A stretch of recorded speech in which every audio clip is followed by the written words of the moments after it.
বন্ধুরা, ঠিক এর পরবর্তী যে ভিডিওটা আপনারা পাবেন সেটি হচ্ছে ব্রাহ্মী লিপি নিয়ে আলোচনা। এখন প্রসঙ্গক্রমে একটি কথা এসে যায় যে হঠাৎ করে আমি ব্রাহ্মী লিপি নিয়ে কেন আলোচনা করব, আর এই ব্রাহ্মী লিপি কেন আমরা শিখব।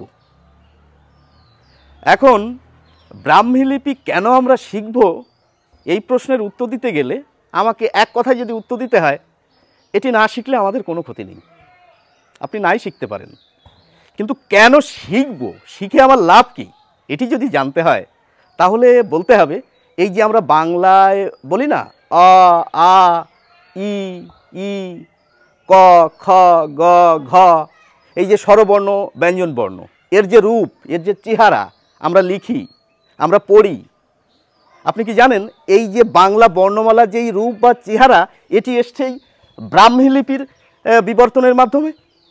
শুনে অবাক হচ্ছেন তো? এই জন্যই আমরা ব্রাহ্মী লিপি সম্পর্কে জানব। এবার আরেকটি অবাক করা তথ্য আপনাদের জানিয়ে রাখি, শুধুমাত্র বাংলা বর্ণমালা নয়, ভারতীয় অনেক বর্ণমালার উৎস কিন্তু এই ব্রাহ্মী লিপি। এবং শুধু বাংলা বা ভারতীয় নয়, আপনি যদি ভারতের বাইরেও যান সেখানকারও অনেক ভাষার লিপি কিন্তু এই ব্রাহ্মী। সুতরাং ব্রাহ্মী লিপি সম্পর্কে আমাদের উৎসাহ রাখা প্রয়োজন। আমাদের বর্ণমালার আদি পিতা যে ব্রাহ্মী লিপি সেটি সম্পর্কে অবশ্যই আমাদের অবগত হওয়া প্রয়োজন। আরেকটি প্রসঙ্গ এসে যায়, সেটি হচ্ছে কি, এই যে আমরা অশোক সম্রাট অশোকের কথা ইতিহাসে পড়ি, মহান সম্রাট অশোক, সেই মহান সম্রাট অশোকের যে শিলালেখের কথা আমরা ইতিহাস বইতে পড়ে থাকি, সেই শিলালেখগুলো কিন্তু এই ব্রাহ্মী লিপিতে লেখা। এখন ব্রাহ্মী লিপি যদি আপনি জেনে ফেলতে পারেন তাহলে অশোকের শিলালেখগুলি কিন্তু আপনি নিজেই পড়তে পারবেন। এখন এখানেও একটি কথা এসে যায়, আমরা ভালো করে বাংলাই জানি না, আমরা ব্রাহ্মী লিপি শিখব কী করে? আমার সময় নেই, আমি পারবো না। আমি বলছি এই ব্রাহ্মী লিপি শিখতে আপনাদের এক সপ্তাহ লাগবে না, শুধুমাত্র আপনারা এই আলোচনাটা পরপর শুনে যাবেন, তাহলে ব্রাহ্মী লিপি সম্পর্কে খুব সহজেই খুব অল্প সময়ের মধ্যে শিখে ফেলবেন।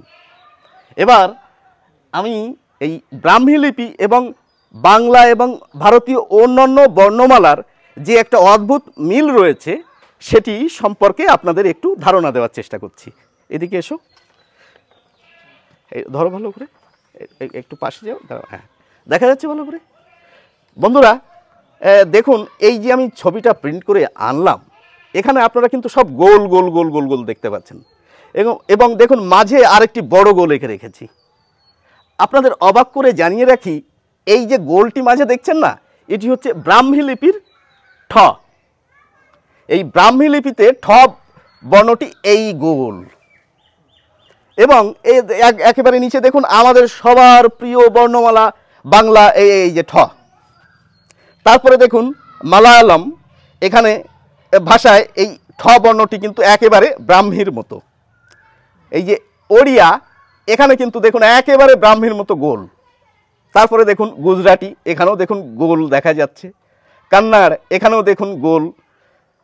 এই দেবনাগরীতে, অর্থাৎ আমরা যেটাকে হিন্দি বর্ণমালা বা ওই সংস্কৃত বর্ণমালা বলে চিনি, সেখানেও দেখুন গোল দেখা যাচ্ছে পরিষ্কার।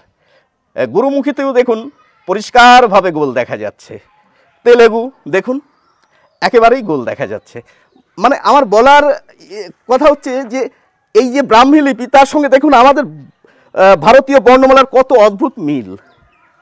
এই মিলগুলো জানতে বুঝতে আমাদের ব্রাহ্মী লিপি সম্পর্কে কম বেশি ধারণা থাকা প্রয়োজন। এখন ব্যাপারটি যেটি এসে যায় যে প্রতিটি এই সমস্ত বিষয় শিখতে একজন গুরুর প্রয়োজন হয়। এখন আমারও কিন্তু এরকম একজন গুরু রয়েছেন, সুশান্ত সিংহ মহাশয়।